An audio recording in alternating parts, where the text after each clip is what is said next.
Saludos amigas, amigos. Ustedes sintonizan Acento TV y este es su espacio de entrevistas y comentarios a partir de ahora. Recuerden ustedes que nos están sintonizando en el canal 38 de Claro TV, en los canales 39 y 439 de Altiz y en el canal 41 de Star Cable de Santiago de los Caballeros. También en las páginas acentotv.do y acento.com.do. El tema de este día, en A Partir de Ahora, las mujeres afro y el racismo en República Dominicana. Y tenemos precisamente para hablarnos de este tema a una mujer afro dominicana, Gnosis Rivera, que es poeta, narradora, psicóloga y nos honra con su firma en acento.com.do. Vamos a una brevísima pausa antes de yo deleitarme con esta conversación.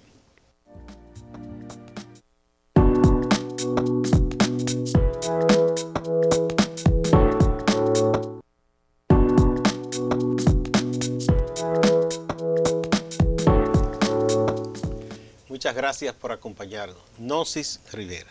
Hola, bienvenida. ¿Cómo estás? Bien, muy bien. Yo estoy muy contenta de estar aquí, de verdad que sí, me siento en mi casa. Así mismo. Bueno, este tema de vez en cuando toma como el pico, se sube a la cresta de la ola. Sí. Cuando ocurren casos que no pueden ser vistos como anecdóticos, como bueno, ese es un incidente. Porque Cierto. parece que tienen un trasfondo mucho más profundo.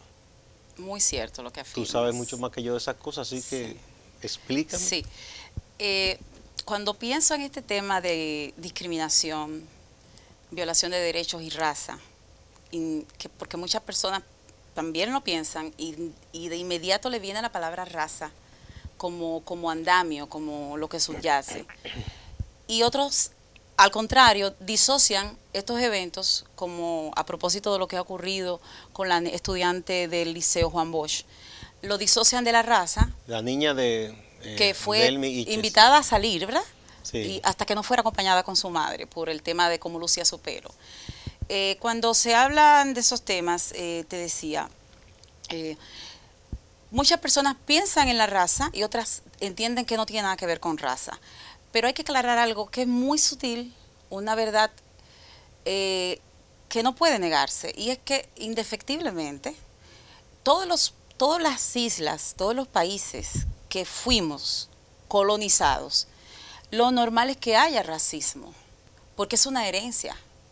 Eso no puede ser algo que, o sea, no pueden venir a conquistar, a traer costumbres, a inculcar su religión y por siglos y que todo esté igual, que no haya cambio de patrones mentales, que colectivos. todo eso es violencia, es decir, Sí, es uno violencia. lo dice a la distancia de la historia, pero Y lo ve noble. conquistar, supuestamente en algunos casos cristianizar, civilizar, entre comillas, no es más que un hecho de una violencia terrible. Y mira, se vuelve noble el asunto por el tema del lenguaje, porque hablamos de culturalización, hablamos de intercambio de razas. No es un intercambio de No hay razas. de que encuentro de dos culturas. Nadie se encontró con nadie. Eso no fue una cita. Porque, aparte que todo, lo que pudiéramos los conquistados transmitir de nuestra cultura a esos conquistados, a los conquistadores, sería muy mínimo comparado con lo que nosotros recibimos como imposición, que es muy diferente. Entonces, indefectiblemente, al devenir del tiempo, las sociedades que paren ese tiempo que viene con instalaciones sociales, culturales muy establecidas en su comportamiento, en su manera de apreciar su entorno, su realidad, de vivirla, es indefectible que venga con esos sesgos raciales, porque recordemos que quien nos descubre a nosotros es una España conservadora, es una España que en su momento era la nación con la economía más débil en Europa. Recordemos esto, porque Colón primero va a Portugal y se les niegan las posibilidades y acude a España, pero España era una economía débil en ese momento. Y una sociedad mucho más atrasada en términos de inclusión y derechos que lo que eran las demás. pares en Europa. Y mira, es tan interesante verlo desde este punto, que el conservadurismo en España se traduce incluso, y no nos estamos saliendo del tema, aunque pareciera que sí, cuando vemos, por ejemplo, la instalación de una nueva República Dominicana, o sea, nuestra independencia. Nosotros somos una nación que en nuestro símbolo patrio por excelencia, la bandera, tenemos una Biblia. Yo no recuerdo ahora mismo otra bandera que tenga la Biblia. Y la palabra Dios, que creo que solo la de Israel tiene el equivalente. Bueno, pero por asunto ya que es más extremista sí, y todo sí. eso. Pero eso prueba, porque el Duarte que regresa de España es un Duarte sorprendido, maravillado con todo lo que ve, aparte de que es un intelectual, porque Duarte no era una persona de pocos recursos, pero no deja de ser una persona que viene de un lugar, y la referencia de la que él dispone para trabajar la gesta independentista es una referencia conservadora. Entonces tenemos una bandera con la Biblia y con la palabra Dios, patria y libertad. Dios primero. Y mira que él no era un cristiano tradicional, porque él inclusive era masón.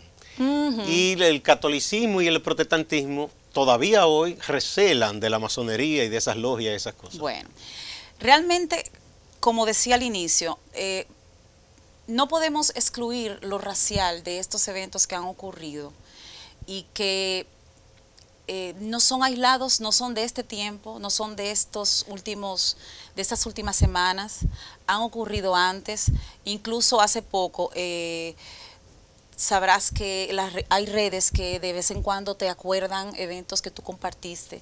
Y por ejemplo, para el 5 de abril del año antepasado, si no me equivoco, si no sería el pasado, con el respeto de los familiares de la niña a la que hago referencia, una menor se suicida, y la nota que deja era por el tema del pelo en el colegio, que estaba cansada. Ese fue un caso de una niña, me parece que es cerca de los Alcarrizos. No, esos detalles de la localidad no entiendo. Sí, me parece, porque el tema tocó muy de cerca. De hecho, mi hija menor, eso le tocó y me estuvo comentando, sí. Sí, creo que fue una escuela de... Exacto. Entonces, no es algo que ocurrió en estos días y sacó de repente el tema. No, es algo que se ha vuelto sistemático, pero por una razón sencilla. Desde las instituciones oficiales no hay un protocolo, no hay una regla que escrita sobre estas cosas, porque ni siquiera las prevé, pero no las prevé porque no las toma en cuenta. No hay un diseño, y por eso, por ejemplo, una maestra, un maestro se puede dar el lujo de aplicar a un colectivo, porque un estudiantado es un colectivo, su parecer de la cosa, y se atreve a decir, amparado en el reglamento del colegio, vamos a decir lo que él piensa sobre la apariencia de tal o cual estudiante, porque no solamente pasa con las hembras, también pasa con los varones. Y eso es otro tema, porque el asunto es muy grueso de la manera en que se ve. Se ve muy simple, discriminación, pero es que también aquí discriminamos a partir del aspecto. Y desde ahí surgen ramificaciones que van a lo que es pobreza, intelectualidad, escolaridad, la apariencia, lo que es feo de acuerdo a lo que aprendo que es bonito. Entonces tú ves el joven que quizás no se quiere recortar el pelo y se quiere hacer risitos. Y transversal a todo esto también está el asunto de género y ligado a la apariencia, la orientación sexual también. Sí. Mira, todo lo que sale de la norma. Yo te puedo narrar, sí. Hace ya unos años, yo tuve el privilegio de impartir docencia. Sí, porque es un privilegio. Y una experiencia muy hermosa. Y hubo por lo menos 2 casos que yo recuerde de algunos de los docentes que discriminaron a alumnos. Hubo el caso de 2 jóvenes orientales, uno era chino y otro japonés. Excelentes estudiantes, brillantes. Yo creo que eso, cada cual era mejor que el otro. Que es lo único que debe interesar al centro. Exacto, pero ¿qué pasa? Que ellos no eran confesionalmente cristianos, porque ni siquiera eran niños de familias migradas acá. Estaban aquí porque sus padres ocupaban un puesto, una compañía. Que eventualmente pudieran ser trasladados. Exactamente. Entonces habían algunos de los docentes que querían obligarlos, porque era un colegio confesional católico, a que ellos hicieran todo el rito de una oración en la mañana, se pusieran de pie, y ellos se ponían de pie por respeto. Exacto. Ahora no repetían la oración. Bien. Y hubo un niño que se acercó a mí, el japonés, triste, porque le estaban combinando y presionando. Entonces yo lo que hablo en ese momento con la persona encargada del colegio, que aunque era un sacerdote, era una persona de mente amplia, y dijo, no, ellos no lo pueden obligar. Claro, la Constitución establece libertad de credo. No, y además se supone que Dios es libertad también. O sea, y Dios es amor. Exacto. Dios debe amar incluso hasta los que no creen en Él. Exactamente. Bueno, y así lo convence más fácil, ¿verdad? Claro. Ven que te amo, no me crees, pero te amo. Exacto. Un tigre, tú di que discutir con un tigre ateo así a la mala es difícil. Entonces, eso es un caso. Lo otro era con otro niño que los niños le hacían bullying porque él lucía afeminado, ¿verdad? Sí. Él no había declarado ninguna orientación sexual ni nada. Se apartaba y sufría mucho ese niño. Recuerdo que hablé mucho con él, excelente estudiante también. Entonces, porque uno también de los docentes quería como combinarlo a que di si tú eres eso, porque si es eso es pecado y tienes que confesarte. Entonces también algunos intervinimos y dijimos, eso no puede ser. Claro. Porque ese niño ni le está haciendo daño a nadie, no molesta a nadie, es excelente estudiante, entonces esto no es un paredón. Mira, o sea, por eso te digo que hay muchas maneras de discriminación, de querer como aplastar, aunque se ve diferente. Sí. Mira, hay algo con la escuela súper interesante que me parece que muchas personas ignoran. El modelo escolar que conocemos hoy y que conocen muchos países en América es una herencia, vamos a decir, con algunas que otras novedades, pero en su esencia es una herencia de un modelo que si cualquier persona lo puede buscar en un buscador de la red, el modelo escolar prusiano, donde lo que se pretende es que el estudiantado aprenda ciertas cosas, domine ciertas áreas y acate ciertas órdenes.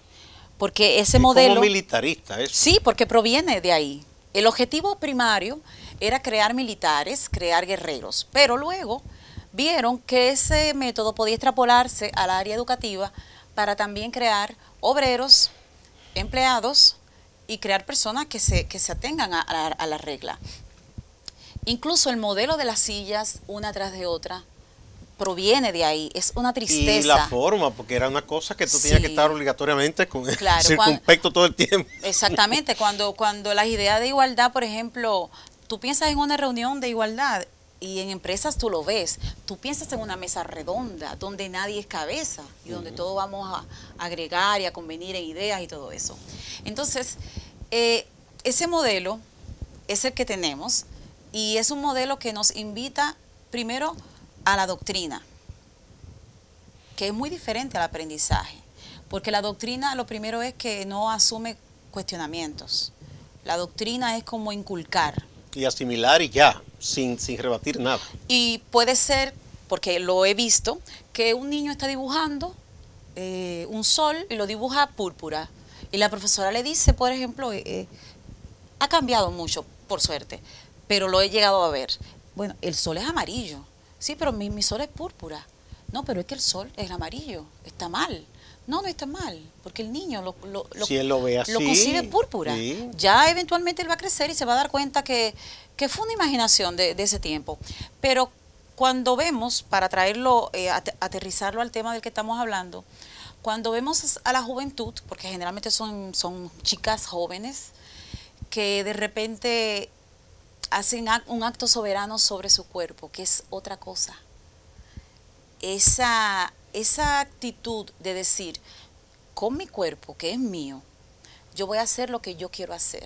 No estoy violentando a nadie, no estoy violando ningún derecho, no estoy violentando ninguna ley, simplemente me estoy dejando el pelo como es. En la escuela, que ya de hecho aunque no suceda eso, tiene normas que dicen que eso no debe ser, siendo violatorio y siendo que tampoco el organismo regulador, que es el Ministerio de Educación, debería tener noción de todos los reglamentos y estatutos de las escuelas para asegurarse de que se correspondan con lo que establece la Constitución. Cuando el centro educativo ve esto, está viendo a alguien que se está saliendo de la norma. Y no queremos, las personas como yo, como muchos otros amigos que promovemos la cero discriminación, no estamos hablando de que imponerle a nadie que se deje de rizar, que se lo suelte el pelo, que ande como esta artista que me acuerdo ahora, voy a llevar el pelo suelto. No, no, no. Lo que queremos es respeto e igualdad. Porque yo he sabido de niñas en el colegio de mi niña que me cuentan, pero esa chica tiene el pelo lacio y viene todos los días con el suelto y se sienta adelante y se pasa toda la mañana batiéndose el pelo. Y yo no puedo ver nada en la pizarra. Entonces, si a las niñas o adolescentes que llevan el pelo suelto, rizado, porque es su naturaleza, es la naturaleza del pelo, le obligan a recogerse, porque las he visto detenidas antes de entrar a las aulas para recogerse el pelo. Y si no tienen una gomita, una cinta, bueno, busquen una gomita de esa la que usamos en oficinas y amárrenselo. Pero al rato pasa una chica de pelo lacio, le puede llegar a la cintura, le puede llegar al hombro, pero con el pelo suelto. A ese no le pasa nada. Entonces, ahí es donde entra el problema, que no hay más que el reglamento del colegio para que las niñas se amparen, tienen que apelar a algo mayor, que es el artículo 39 de la Constitución, o el 30, siempre me confundo con el 9 o el 30, que establece la igualdad. Y hay otros artículos también que hablan de eso. Entonces, si el organismo regulador, dígase el ministerio, establece una normativa general que procure el respeto de esa ley y la aplicación igual para todos, este problema no estuviera dándose. Porque a pesar de que X maestro, X maestra tuviera un pensamiento diferente, tiene que atenerse, porque es lo que establece la ley. Y la ley se supone que debe estar de acuerdo, estar conteste con la Constitución, que es la ley de leyes. Claro. Yo siempre pongo un ejemplo. Cuando se dio la guerra de secesión en Estados Unidos, el tema cardinal, había muchísimos intereses económicos y todo, era el asunto de que los estados de la Confederación, básicamente del sur, querían mantener la esclavitud para tener una mano de obra ahí cautiva, barata. Claro. Y los otros estados entendían que ya eso no iba con lo que el mundo estaba mostrando y que no era bueno para Estados Unidos seguir con ese régimen. Entonces el presidente Lincoln, que incluso es de origen conservador, porque era republicano, pero él veía con buenos ojos que se emancipara a los esclavos, se estaba rompiendo la cabeza, porque él no quería pasar a la historia como el presidente que por no hacer lo correcto permitió que ese país se le dividiera. Pero tampoco quería apoyar lo que entendía injusto. Y entonces pensaba así una legislación, que cómo lo vamos a hacer, que si entonces porque el Congreso de este lado, el otro no lo va a reconocer. Sí. Y uno de los asistentes dijo, presidente, pero aquí está, no hay que hacer nada. La carta fundacional dice que todos nacen iguales con derecho a la felicidad. Entonces, ahí no dice que son blancos, negros, indios, no. Entonces, eso muchos tratadistas lo señalan para decir qué bueno que en los documentos generales fundamentales para usted organizar una sociedad están ahí, sea lo más incluyente posible. No hay que hacer nada. Porque ya a partir de ahí ningún colegio ni escuela puede decir, no, porque aquí la regla es esta. Exacto. Usted no puede violar la Constitución. Que incluso hay algo curioso, porque cuando yo menciono el método escolar prusiano, que creo que proviene por el rey de Prusia, estamos hablando de cuando a él se le ocurre esta maravilla de extrapolar lo del modelo de los soldados y los guerreros al modelo escolar. Era finales del siglo XVIII, inicio del siglo XIX. Él hablaba de crear, de que el estudiantado esté formado para ser empleado. Y el audio que de manera informal, vamos a decir, porque no estaba al conocimiento este señor, que se rescató de lo que pasó en el colegio Unión Panamericana, creo que se llama. Ah, sí, sí. Él muy enfáticamente dice, aquí educamos empleados. Lo dice a sí mismo y con mucho orgullo lo dice. O sea, él piensa que lo mejor es formar a una gente para que obedezca órdenes. Él está orgulloso, su reglamento está diseñado y se enorgullecía de decir que, no sé si fue él u otra persona lo comentaron, pero sé que lo leí, que en tal banco hay tantos que salieron de ese centro y que en tal tienda, en tal almacén hay tantas empleadas que salieron de ese centro. Gracias a esa disciplina militar. Exactamente. Vamos a poner un puntito ahí, Gnosis, para ir a la primera pausa.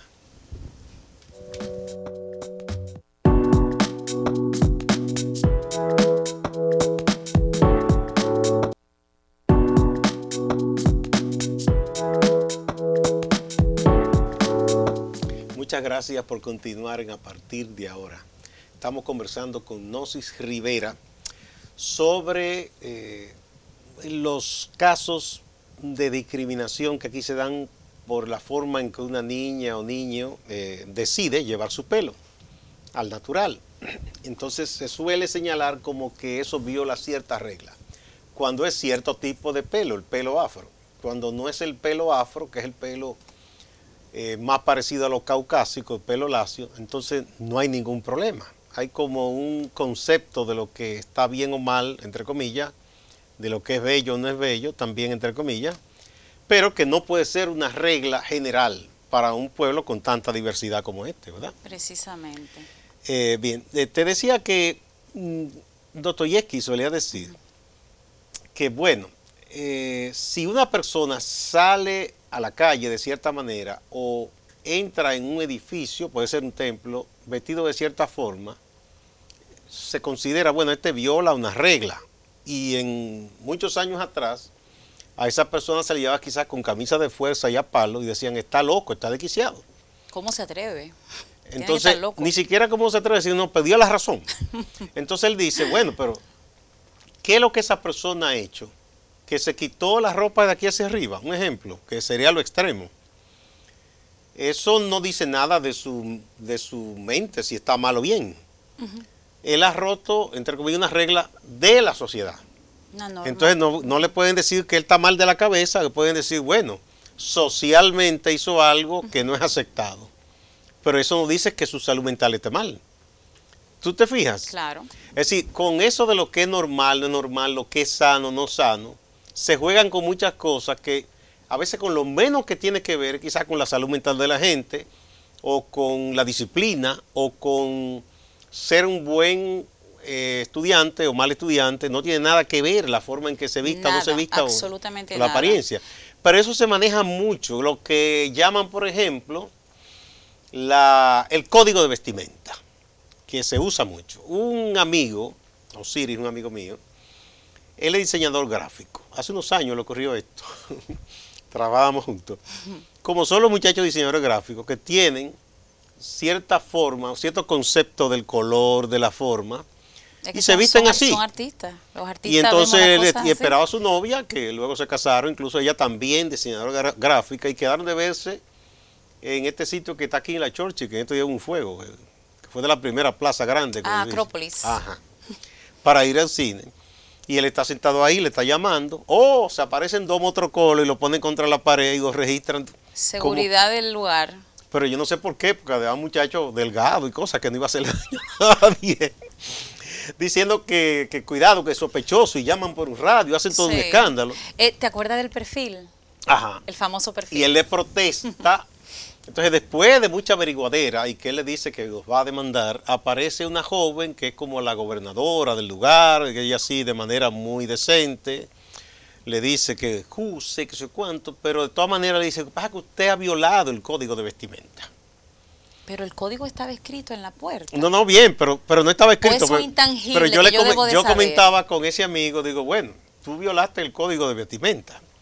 Pero ahí iba un señor que luego resultó que era un gran narcotraficante, el español aquel de la Torre Atiemar, Arturo de Tiempo, que se violó el Código Penal completo. Exactamente. Pero a ese le ponían una alfombra roja y todo el mundo lo aplaudía, porque iba con un traje que se supone que es normal. Mira, Gustavo, tú has tocado un punto que para mí es meridiano, y es por lo siguiente.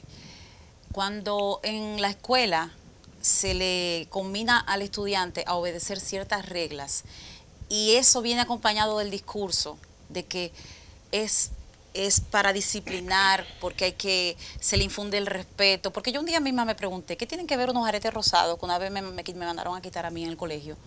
¿A ti te lo quitaron? Sí, una señora que la adoro, ya fallecido, me dijo, quítate esos aretes que no van con el uniforme. Y yo decía, ¿pero qué tiene que ver eso con mi nota si yo soy excelente estudiante? Bueno, la disciplina, el orden, el respeto, eso no tiene absolutamente nada que ver con la apariencia. Y justamente por eso hoy tenemos enredadas jóvenes que lucen delincuentes, porque eso es lo que la cultura establece, pero es que te lo reafirman de una manera. Entonces, el que quiere lograr algo sabe que va de ganancia si se hace lucir de cierta manera y distrae las miradas.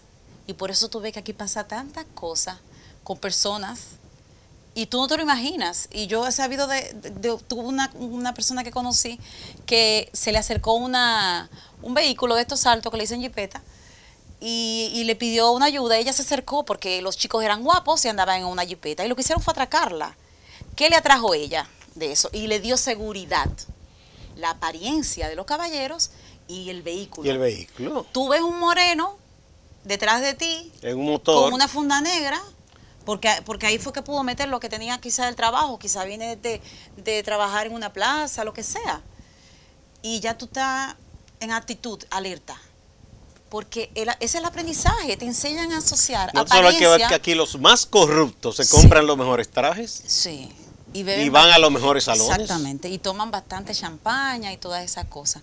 Entonces, el modelo educativo, cuando Danilo, el presidente, habla ya ahí estamos hablando bueno, todo esto es político igual, ¿eh? No nos engañemos, todo esto es político, porque concierne a los colectivos y tiene que ver con derechos. Pero cuando hablamos de revolución educativa, tenemos que ver este tipo de cosas. Y como decías al principio, no es muy complicado, la ley está ahí. No hay que buscar un aparato de abogados constitucionalistas para formar un protocolo el caso que rija a los centros educativos y privados también, de no nada más a los públicos. El dolor de cabeza para esa gente de esa escuela era que ella le decía, señores, pero miren la Constitución. Exactamente. Y ellos no encontraban cómo arreglar la cosa para justificar su punto de vista, que son valores que les han entronizado a esa gente ahí, entender lo que esto está mal, esto está bien, que la mujer afro debe alisarse el pelo. No. Entonces no podían, porque no armoniza una cosa con la otra, pero la Constitución es la Constitución. Ahora Entonces, bien, sí, un grupo de chicas de un centro que están con su pelo suelto, rizo, muy hermoso, y quieren mantenérselo así porque no se pusieron un producto, porque esto tiene toda una técnica, esta maravilla, y quieren mantenérselo así, pero no se pusieron el producto que es necesario. Si se pasan el día entero yendo al baño a mojarse el pelo, eso sí rompe la dinámica de la enseñanza. Porque están interrumpiendo la clase. Interrumpen el horario y todo. Fuera de ahí, no hay manera de usted obligar a nadie a que lleve el pelo de una forma u otra. Y para sorpresa de algunos, hay jurisprudencia sobre esto. Porque hubo un fallo. Aquí. Sí, en el país. Ahora mismo no puedo darte los datos, pero conozco el abogado que sabe del caso y hay un fallo contra un colegio por un caso de acoso por el tema del pelo con una niña. Mira, tú tocas el colegio, qué interesante, porque hay gente que dice, cuando hay lugares que dicen, nos reservamos el derecho y porque ven una persona de cierta tez, se inventan que es algo privado para no dejarlo pasar. A mí me ha pasado. Ajá. Cuando me alisaba. Se pierde en tu presencia. Sí. Bueno. Se la perdieron. Exactamente. Qué tontos son. Bueno, el caso es que hay gente que dice, bueno, pero eso es privado. ¡Ey, ojo! Hay una cosa que me enseñaron los amigos abogados y que tiene una jurisprudencia muy amplia en muchos países.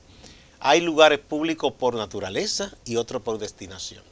Por naturaleza, la calle, el parque, un edificio público que está abierto para el público. Por destinación, una iglesia, un negocio cualquiera que está abierto para recibir público y por lo tanto no puede discriminar ese público. Porque yo no puedo decir que esta tienda solo le vende a gente de tal forma o que tengan, no. Entonces, eso se discutió mucho en la época de la lucha por los derechos civiles, primero en las metrópolis europeas, sobre todo Gran Bretaña y otros países, que luego ya se iba descolonizando o muchos de los hijos de gente de la colonia eran de matrimonio mixto, con el padre o la madre que iba de la metrópoli, entonces ya tenía el derecho de la ciudadanía en la metrópoli. Pero había gente que no le gustaba que esa gente entrara a un restaurante o una tienda y comenzaron las restricciones. Y hubo muchas discusiones. Y en Estados Unidos también, los famosos letreros aquellos, no perros, no indios, no negros o no hispanos. Entonces, decían, no, pero ese negocio es privado, vaya a otro. No.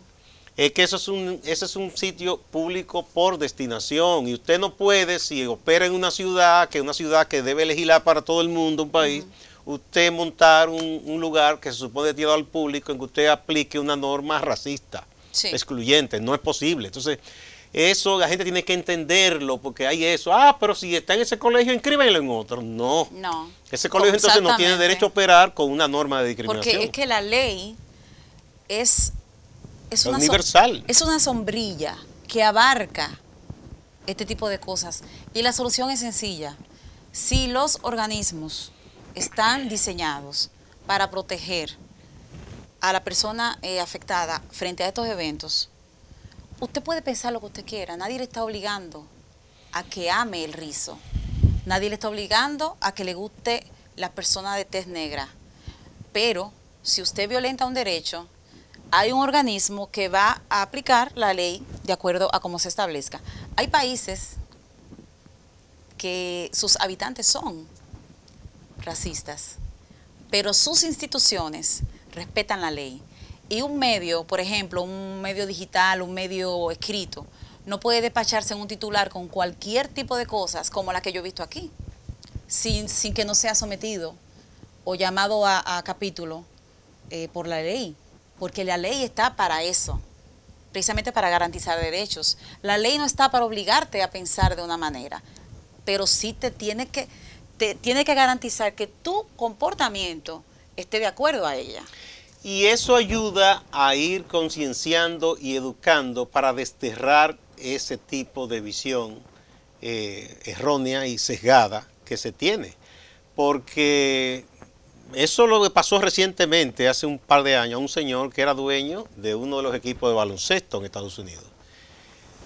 Y mira qué cosa, un hombre ya de cierta edad, tiene una novia hispana, y entonces le hizo un comentario porque decía que no te vistas tan apretado, porque va a venir uno de estos negros del equipo y te va a violar.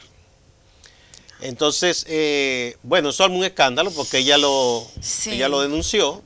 Yo recuerdo el y caso. Y entonces, en la medida en que él negó, ella le recordó otras expresiones de un sentimiento racista terrible. Porque él no dijo que iba a venir uno de los blancos. No. Él dijo, va a venir uno de los negros. Diciendo que estos son salvajes y violadores. Exacto. Entonces él mismo dijo, reconoció y dijo, es que yo fui criado en una época en que eso era normal, en el sur de Estados Unidos, que uno hablara mal de la gente de color. Entonces un juez le dijo, sí, pero usted ya no está en esa época. Entonces si usted no aprendió que este país cambió y que ya hay leyes en ese sentido, entonces usted no merece ser dueño de un equipo que le gusta a toda la colectividad. Porque ese equipo usted no quisiera nada más que fueran los blancos. Y que le ha dado los millones que le dio. Esos morenos son los que le han dado los millones. Mira, en resumen, esto es bastante fácil, aunque no parezca así. Solamente basta voluntad política. Y te puedo resumir con el video que salió donde estaban las niñas así muy felices. Esa respuesta que muchísimas personas la asociaron como la respuesta a lo que ocurrió en la escuela Juan Bosch, que yo entiendo que fue coincidencia, pero es una percepción personal.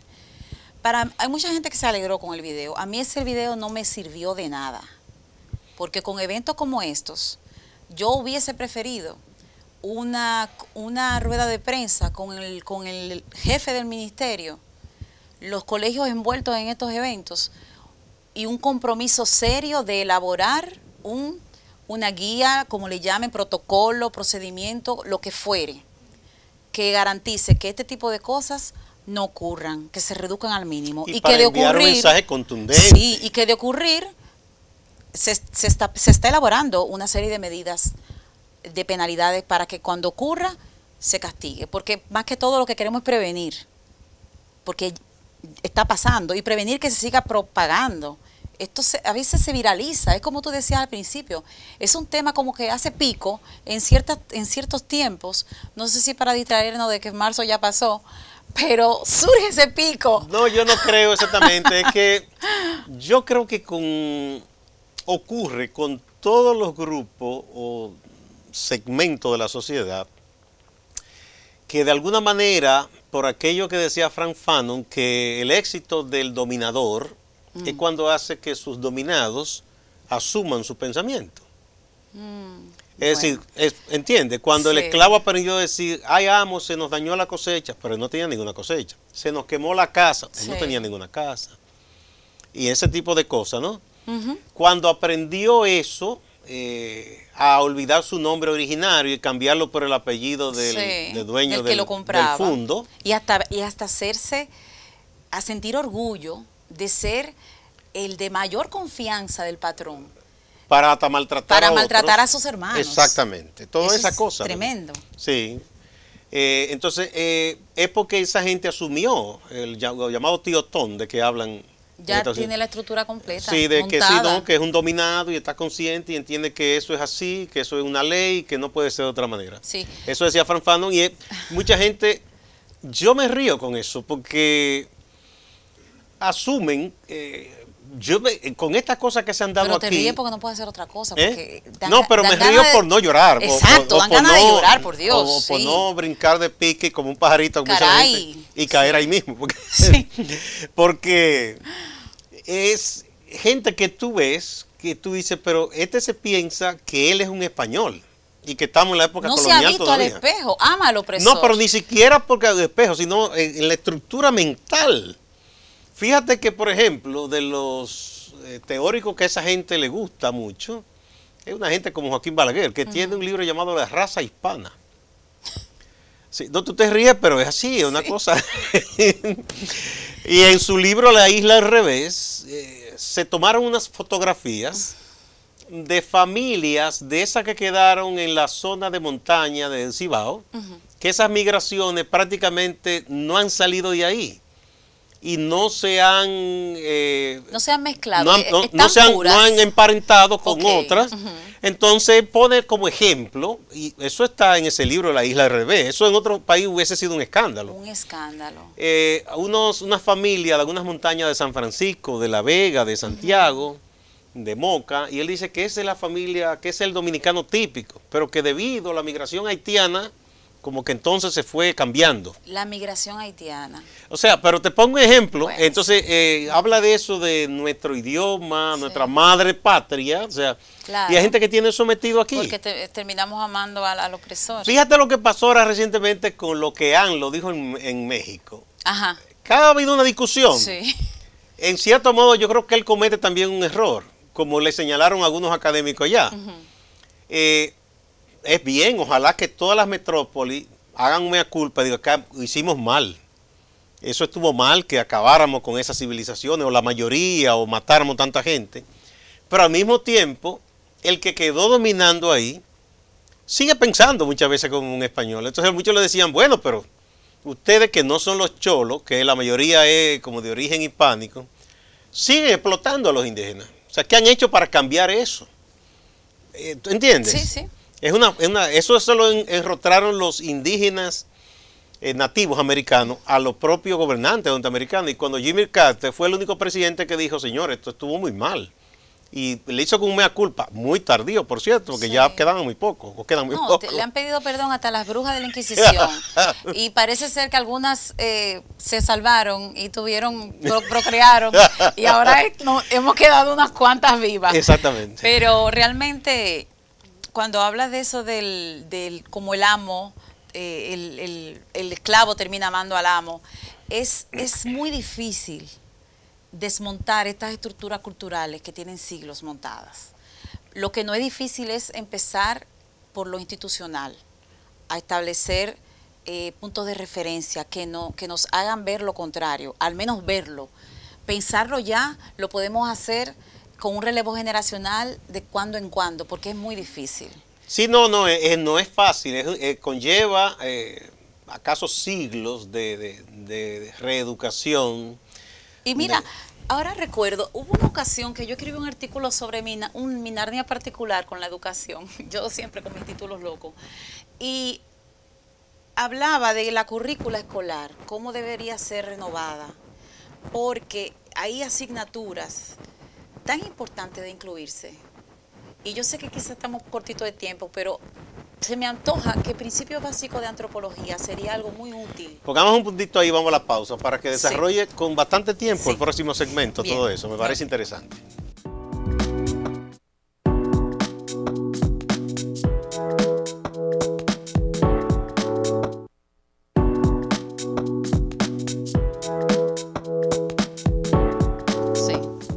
Muchas gracias por continuar en A Partir de Ahora. Estamos conversando con Gnosis Rivera. Estamos hablando de todo eso que tiene que ver con lo que somos como pueblo dominicano, de sus raíces, cómo se ve a sí mismo, cómo desde la visión oficial se tiene otro concepto de lo que debe ser el pueblo dominicano.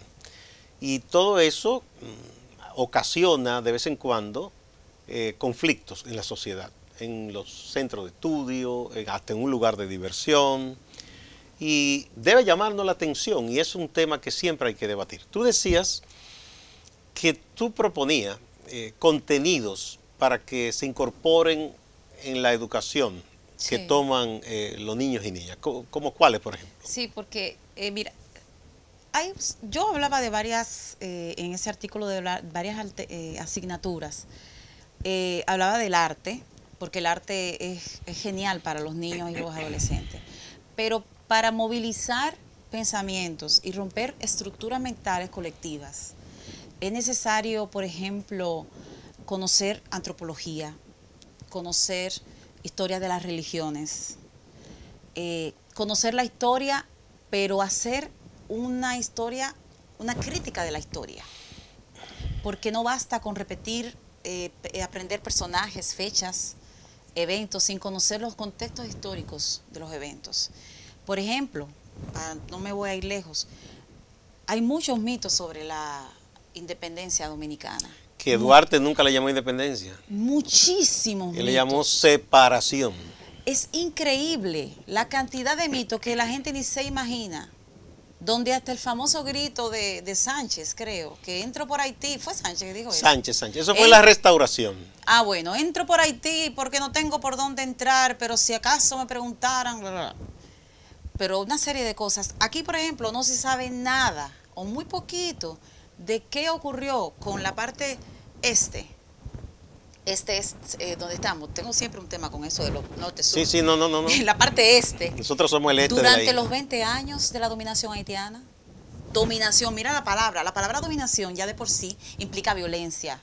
Entonces, yo te voy induciendo a pensar negativamente hacia una época histórica donde no todo fue negativo.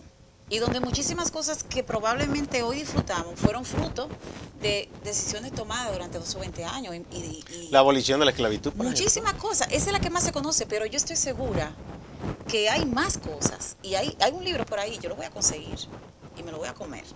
Porque pocas personas conocen qué pasó aquí. No, y lo que pasa con eso es que hay todo el tema del terror que hay, de que se mencione algo que tiene que ver con Haití. No, ya. Eso es Satanás. No. Entonces no se quiere estudiar con objetividad todo eso. No, digo que había aquí en ese momento, cómo fue la decisión inclusive de una parte de la élite de este lado, que querían de hecho esa administración completa de la isla por situaciones que se daban. Es decir, no es simplemente que ellos vinieron y se adueñaron porque sí, o sea, había una situación que se dio. Y de hecho hay sectores de la parte francesa, luego de la independencia, que que colaboran con la separación.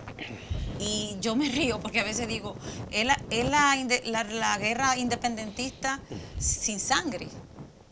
Aunque no niego que pudo haberse dado eventos. Hubo enfrentamientos. Definitivamente pero no hubo fue una guerra de muchísimo tiempo. No estamos hablando de la separación clásica que conocemos de muchísimas colonias sobre sus dominados, sobre sus dominantes. Entonces, la antropología le explicaría a muchísimos niños por qué tal persona, porque por ejemplo, yo tengo en el colegio de la niña estudiantes chinos. Ahí hay venezolanos, hay chinos, hay haitianos. Uno de los asesores de emocionales, porque es un equipo completo, es haitiano. Y verle el pelo a esos niños de nacionalidad china, a mí me llama la atención hasta tocarlo. Y no es como que son una cosa rara, no, es que todos somos exóticos en algún lugar del mundo, todos. Pero esa es la belleza, eso es lo hermoso del ser humano. Lo diverso. La diversidad. Entonces, esa respuesta la podemos encontrar en la antropología, para comprender por qué ciertas orejas son más pequeñas. Las orejas caucásicas son más grandes que las negras, por ejemplo. ¿Por qué la curvatura de la mujer africana es más acentuada? La europea parece que sigue de largo, así la espalda. Pero yo estoy bravo con la naturaleza, porque yo soy de los pocos negros que no tiene ritmo. Quizá yo bailo malísimo. Quizá tú tienes algo caucásico por ahí. Y también no.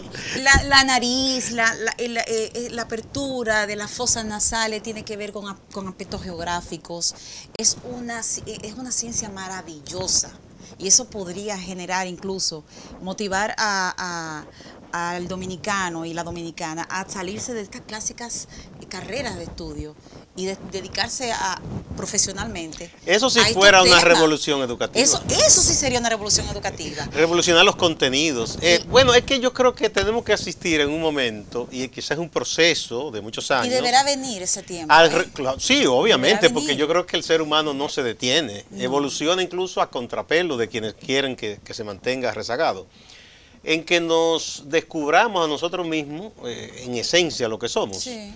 Te comentaba detrás de cámara que el discurso famoso, emblemático, cuando Malcolm X, que asumió X, porque decía, esos apellidos nuestros son los apellidos de esclavos. O sea, sí. Entonces, asumían un apellido, en ese caso X, como de origen desconocido.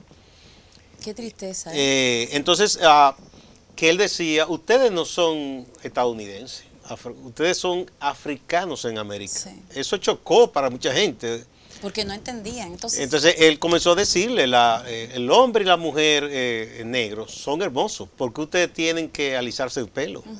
¿Por qué imitar al dominador? Exacto. Y ese tipo de cosas, ¿no? Ese tipo de proclama chocante ayudan a despertar. Sí, porque son como sopapos, son como cachetazos. Para que tú digas, la gente comienza a preguntarse, óyeme, entonces es verdad, ¿de dónde yo vengo? ¿Hacia dónde voy? Otra asignatura que abriría mucho y rompería mucho, por lo menos nos pondría a cuestionar cosas, porque toda evolución empieza con preguntas bien complicadas y bien difíciles. A veces son preguntas básicas y lo que son complicadas son las respuestas. Pero la historia de las religiones le daría una perspectiva muy diferente al estudiantado dominicano, porque hay personas que creen que solamente tenemos la religión, el tema religioso, por ejemplo, la parte de Oriente, con esas guerras de Alá, lo que creen tanto en ese ser, que se llenan de bombas y se matan porque ya son salvos, y otros juran que todo es Cristo. Pero hay miles de dioses. Bueno, y lo que pasó antes de que los dioses fueran varones también. Es que la mayor parte del mundo, porcentualmente, no es ni islámica ni cristiana, es budista. Ese es otro tema. Es budista. Es otro tema, sí. Vamos a decir, por número. Y hay muchísimas cosas que, desde lo educativo, el tema de la discriminación, porque tú sabes qué es lo que pasa, Gustavo, que tú terminas odiando o despreciando generalmente lo que no conoces. Claro, primero lo teme, lo rechaza y lo odia. Exacto. Por ejemplo, ahora que tú hablas de la religión, sabemos que hay ritos en que hay una ofrenda que se hace sacrificando un animal, degollando una gallina, un chivo. Eso se ve como lo más diabólico. Pero está en la Biblia, Está en la está en el Viejo Biblia. Testamento. Bueno, dicen que a propio... Mataban cabritos. No, que hasta Abraham le pidieron que sacrificara un hijo, incluso. Y Abraham lo iba a hacer. Lo iba a hacer, por una fe ciega. Y si lo iba a hacer, hacer, era porque no era una cosa muy grande del otro entonces, ¿por qué se tiene que ver cuando lo hacen otras religiones como algo... Que no son todas. Que no son todas. Y ya incluso las que lo hacen, eso ha ido disminuyendo. Pero que quiero decir que lo quieren ver como lo peor. Pero que no conocen. Nicolás Guillén tiene un poema muy bello también, que un poco como, de manera muy bella, es una crítica al racismo, porque él dice, con lo que sucedía en la sociedad cubana, que de alguna manera sigue sucediendo, porque eso no se ha desterrado pese a tantos años de revolución, todavía el racismo persiste. Sí. Que él decía como una persona de la parte caucásica y que quizá iba a un salón a bailar un vals, pero en secreto, ¿cómo se gozaba esos ritmos? De la africanía cubana. Entonces, ay, esa tambora. Entonces le hablaba como a un tambor y decía, el tambor hablándole a él, le decía, sí. Tú en público me escupes, pero en silencio en secreto me besas. Y decía como, bueno, por más que me desprecie, las caderas te delatan. Wow, hermoso. Sí. Y hay algo que yo quiero afirmar, y lo digo con fe y con alegría. Nosotros no somos un pueblo racista. Nosotros, como Estado, el Estado Dominicano ha cometido acciones racistas. Atropellos. Atroces. Para mí, sin entrar mucho en ese tema porque es bastante polémico, lo de la ley, lo de la retroactividad de la ley, creo que es 1368. La sentencia aquella. La parte específica de la retroactividad para mí fue un atropello. Y el fin que para mí sin duda perseguía o persiguió o persigue es restar poder jurídico en cualquier instancia a una herencia que es innegable. Y a un segmento importante de la población. Sí. Porque nosotros, por ejemplo, los dominicanos somos un segmento importante en ciertos estados de Estados Unidos. Y hemos llegado a lograr... Al Congreso. Y hemos llegado... Y a la alcaldía. Y nos llenamos de orgullo. Entonces, eso te lo permite los marcos legales. Entonces, a esa población, que es una herencia inevitable de lo que aquí ocurrió con la industria azucarera, se le cerró todo. Y lo que sigue ocurriendo con la construcción y la agricultura también.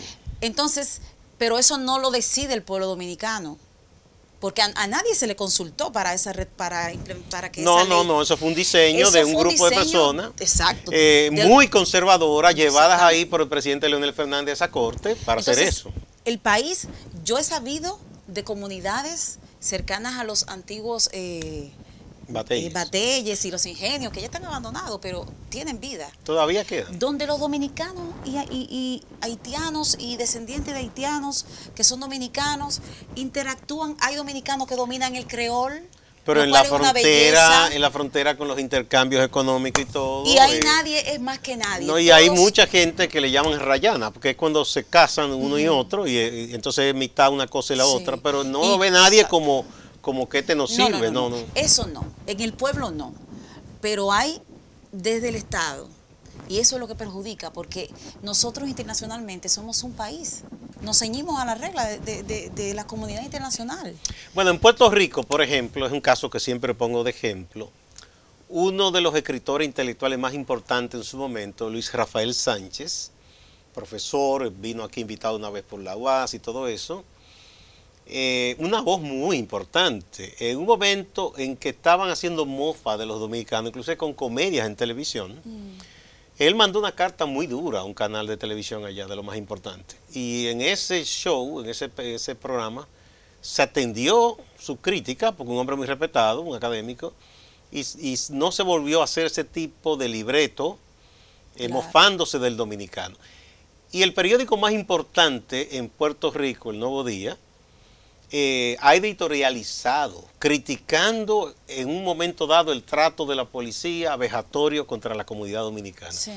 Y el pasado gobernador, también, inclusive que era un hombre conservador, pero también lo hicieron cuando han sido gobernadores más liberales, han reconocido mucho a la comunidad dominicana y reconocen el aporte de su trabajo y han recriminado a la policía cuando le violan sus derechos. Exactamente. Entonces aquí, si un presidente se atreviera a hacer algo así con la comunidad de migrantes haitianos, dirían que es un traidor, que este vendió la patria, porque No. que ese discurso extremista ha hecho mucho daño. Sí, y chantajea a mucha gente. Y fue algo bastante planificado, yo diría incluso, porque la propaganda que se difundió por los medios de circulación nacional para el cambio de los documentos y todo, yo lo vi, llegó muy tarde.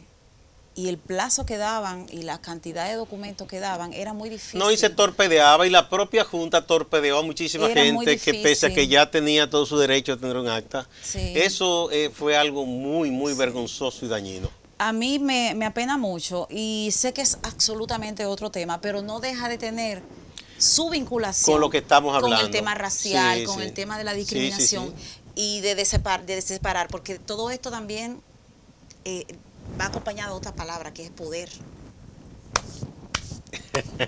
Poder. Yo quisiera que tú tuvieras eso, un chin de poder. Un poco de poder. Porque yo sé que quisiera muchas cosas. Bueno. O me matarían antes, no se sabe. No. ¿Tú no crees? Muchas gracias, Nocy Rivera. Ha sido un grandísimo honor y un placer conversar contigo. Porque esto no es una entrevista. Yo me gocé esta conversación. Una charla. Contigo sobre estos temas que son tan importantes. Y a ustedes, amigas y amigos, no se nos vayan, que siempre hay más en Acento TV.